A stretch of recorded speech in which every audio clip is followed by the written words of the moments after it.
Dernière chose, puis je suis passée par-dessus, là, l'historique de cotisation va avoir une incidence dans une seule situation.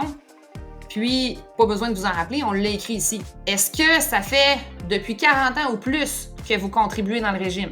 Le cas échéant, oui, parce que, on se rappelle, la méthode de calcul du RRQ, on prend les 85% des meilleurs mois pour calculer notre prestation de base. Fait que là, si on a déjà contribué à plus que 85% de nos meilleurs mois, on va venir augmenter notre moyenne. Donc là, c'est important d'aller saisir année après année notre relevé de participation ici dans le calculateur. Et ça, c'est aussi possible de le faire. Dans le cas où est-ce que votre actionnaire n'a pas 40 ans ou plus d'historique de cotisation dans le régime, vous n'êtes pas obligé de remplir tout ça. Vous pouvez le faire quand même, là. Mais vous n'êtes pas obligé parce qu'ultimement, ça n'a pas d'incidence dans le calcul. Comme je mentionnais, l'approche différentielle va faire qu'on va aller chercher la même valeur pour les deux actionnaires. Mais sinon, on peut quand même venir remplir notre relevé de participation RRQ ici. Donc, on peut remplir ligne par ligne.